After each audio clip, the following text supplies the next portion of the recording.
16 লক্ষ আজকে আবার নেওয়া হলো নতুন করে, যেটা আমরা 28 লক্ষ সার্ভে করেছিলাম, ফিল্ড সার্ভে।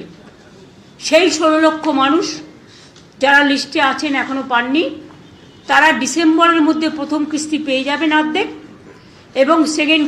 হ্যালো গাইস, আমি এসকে চলে এসেছি আবার একটি নতুন ভিডিও নিয়ে তোমাদের সামনে। আজকের ভিডিওতে আমরা আলোচনা করে দিব সম্পূর্ণ বাংলা আবাস যোজনা নিয়ে। যেমন বাংলা আবাস যোজনার দ্বিতীয় কিস্তির টাকা কবে ঢুকবে, পিডাব্লিউএলরা কবে টাকা পাবে, যাদের লিস্টে নাম নাই তারা কবে টাকা পাবে, বা যাদের অ্যাপ্লিকেশন রিজেক্ট করা হয়েছে তারা কবে টাকা পাবে। তাছাড়া বাংলা আবাস যোজনা কখন চালু হয়েছিল, কখন থেকে এটা ফর্ম ফিল আপ চলছে, আগামী গিয়ে আপনাদের ফর্ম ফিল আপ আবার নতুন শুরু করে হবে কিনা, সেসব বিষয় নিয়ে আজকে আমরা এই ভিডিওতে আলোচনা করব। তো চলো ভিডিওটা শুরু করা যাক। তো বন্ধুরা, প্রথমে আমরা আলোচনা করে নিব বাংলা আবাস যোজনার যে লিস্টটা প্রকাশিত হয়েছিল প্রথমে, বা আপনারা যে বাংলা আবাস যোজনার জন্য নাম তালিকাভুক্ত করেছিলেন সেটা কখন চালু হয়েছিল। তো বন্ধুরা, সেটা চালু হয়েছিল 2018 সালে। প্রথম 2018 সালেই এই লিস্টটা প্রকাশিত হয়েছিল। তারপরে 2019 সালে কি হয়েছিল, আপনাদের জিও টেকিং করা হয়েছিল, অর্থাৎ পুরাতন মাটির বাড়ির ছবি তোলা হচ্ছিল। যাদের পুরাতন মাটির বাড়ি ছিল তাদের সঙ্গে সঙ্গে কিন্তু সেন্সাস লিস্ট করা হচ্ছিল। যাদের হয়তো একটু পাকার বাড়ি ছিল, বা উপরে টালি আছে, নিচে হয়তো ইটের বাড়ি আছে, সম্পূর্ণ হয়তো প্লাস্টার করা নাই, তাদেরকে পিডাব্লিউএল লিস্টে নাম করা হয়েছিল। তখন এরকম কিন্তু সমীক্ষাগুলো চলতে থাকে। সমীক্ষা চলাকালীন আমাদের মুখ্যমন্ত্রী দেখেন যে টোটালে 12 লক্ষ মানুষ কিন্তু যোগ্য রয়েছে সেন্সাস লিস্ট মানে, অর্থাৎ বাড়ি পাওয়ার জন্য। তখন কি করা হয়, 2022 সালে একটা লিস্ট প্রকাশিত হয় যে 2022-এ 12 লক্ষ মানুষকে সেন্সাস লিস্টে করা হয়। তারপর গ্রামের মানুষজন অনেকে দেখছেন যে অনেক মানুষের ব্যক্তির কিন্তু বাড়ি আসেনি। তখন গ্রামের মানুষরা একত্রিত হয়ে ব্লকে যায়, এবং ব্লকে গিয়ে তারা একটা আন্দোলন শুরু করে যে আমরা যোগ্য আছি, আমরা বাড়ি পাবো না কেন। তখন কিন্তু বাড়ির কাজটা আবার পেছানো হয়। তখন মুখ্যমন্ত্রী আবার ভালোভাবে সার্ভে করে দেখতে চাইলেন যে আসলে আমাদের বাংলাতে কতটা লোক বাড়ি পাওয়ার যোগ্য আছে। তখন তিনি খুব কড়াভাবে নির্দেশ দিলেন যে বাংলা আবাস যোজনার সার্ভেটা আবার শুরু করা হোক। তখন কিন্তু আবার 2022-এর পরে 2023-এ আবার কিন্তু বাংলা আবাস যোজনার সার্ভেটা শুরু হয়। বাংলা আবাস যোজনার যখন সার্ভে শুরু হয় তখন কিন্তু খতিয়ে দেখা হয় যে টোটালে আরো 16 লক্ষ মানুষ যোগ্য। 12 লক্ষ তো ছিলই, কিন্তু আরো 16 লক্ষ মানুষ যোগ্য হয়ে উঠলো। সেই সময় মুখ্যমন্ত্রী ঘোষণা করে দেন যে 2024-এ ডিসেম্বর মাসে কিন্তু যত টাকাগুলো আছে সমস্ত টাকাকে ক্লিয়ার করে দিবে, অর্থাৎ আপনাদের অ্যাকাউন্টে ক্রেডিট করা হবে। এবার আমরা আলোচনা করে নিব যারা প্রথম কিস্তির টাকা পেয়ে গেছে তাদের দ্বিতীয় কিস্তির টাকা কখন পাবে এবং তাদের সার্ভেগুলো কখন হবে। তো বন্ধুরা, আপনাদেরকে পরিষ্কারভাবে জানিয়ে দিই, ইতিমধ্যে আপনারা হয়তো সবাই টাকা পেয়ে গেছেন।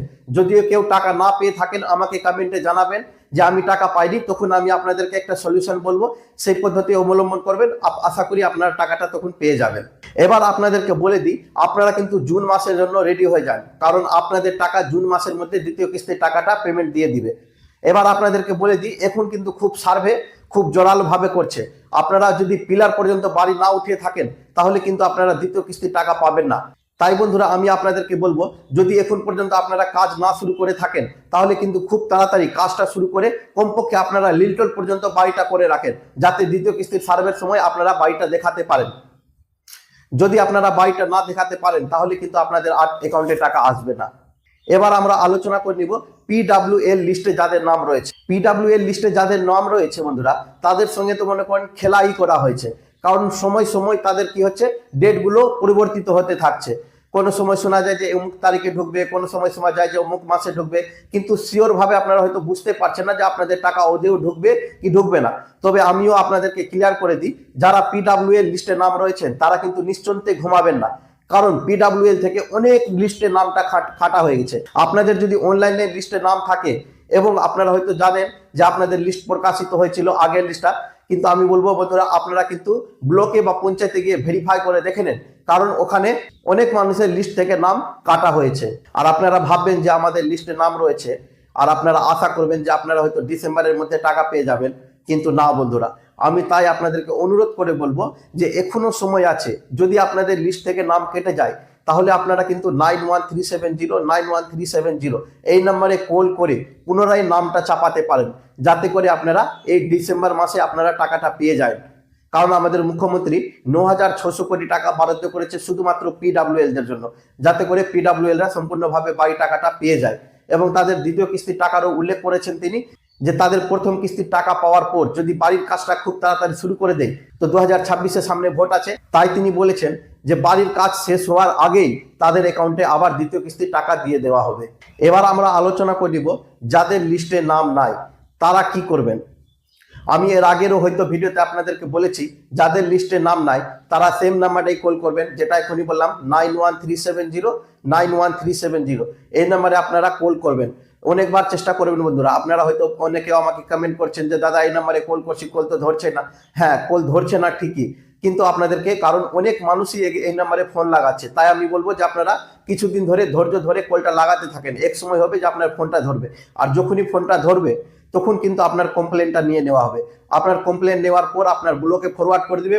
ব্লক ফরওয়ার্ড কি করবে, তারপরে আপনাদের বাড়িতে সার্ভে করা হবে। সার্ভে করার পর যদি আপনারা যোগ্য থাকেন তাহলে আপনাদের পার্মানেন্ট ওয়েটিং লিস্টে নাম তোলা হবে এবং আপনারা ডিসেম্বর মাসে টাকাটা পেয়ে যাবেন। এবার আমরা আলোচনা করে দিব যাদের লিস্টে কোনোদিন নামই ছিল না, অর্থাৎ হয়তো আপনারা জানেনই না যে কখন আপনাদের পাড়া প্রতিবেশী মানুষরা চুপ করে লিস্টের নামটা উঠিয়ে নিয়েছে। যখন আপনারা শুনেছেন হয়তো অনেক মানুষের লিস্টের নাম এসে গেছে, তখন আপনারা শুনছেন, তখন তো আর আপনাদের লিস্টের নাম নেওয়া হচ্ছে না। তাই আপনারা কি করবেন, আপনাদের কাছে দুটা উপায় রয়েছে। প্রথম উপায়টা হলো আমি যে নাম্বারটা বললাম সেই নাম্বারে আপনারা কল করবেন এবং কল করে আপনাদের বাড়ির ঠিকানা, কোথায় থেকে বলছেন না বলছেন সমস্ত কিছু বলবেন। বলার পর ওই সেম পদ্ধতি ব্লকে ফরওয়ার্ড করবে, তারপরে আপনাদের নাম দিয়ে দেওয়া হবে। আর দ্বিতীয় উপায় হচ্ছে বন্ধুরা, দিদি বলেছেন যে এই কাজটা সম্পূর্ণ শেষ হওয়ার পর, অর্থাৎ 2026-এর ভোটের পর আবার একটা লিস্ট বের করবেন। কারণ তিনি দেখেছেন যে কিছু কিছু মানুষ আছে যে ছুটে গেছে বাড়ি পাওয়ার জন্য, তাই তিনি বলেছেন যে যারা ছুটে গেছে তাদের জন্য আলাদা করে লিস্ট বের করা হবে এবং তাদের আবার বাড়ি দেওয়া হবে।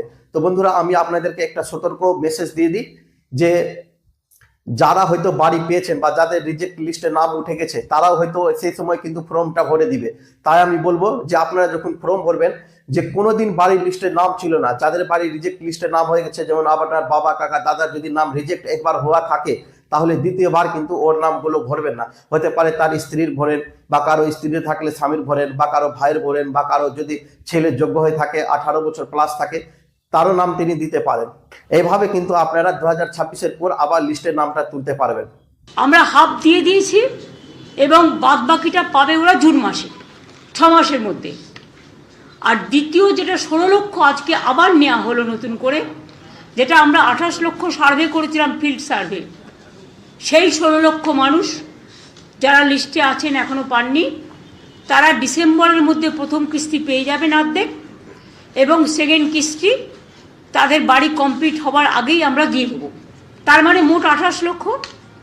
এরপরেও যদি কারো এই লিস্টে থেকে না থাকে, সে চায়, সেক্ষেত্রেও আমরা ফেস বাই ফেস করে দেব। তো ধন্যবাদ বন্ধুরা ভিডিওটা দেখার জন্য। আমার চ্যানেলে যদি আপনারা নতুন হয়ে থাকেন, আমার চ্যানেলটিকে এখনই সাবস্ক্রাইব করে দিন এবং লাইক শেয়ার করতে ভুলবেন না, কারণ এরকম সরকারি প্রকল্পের ভিডিও আমি বানাতে থাকি। ধন্যবাদ।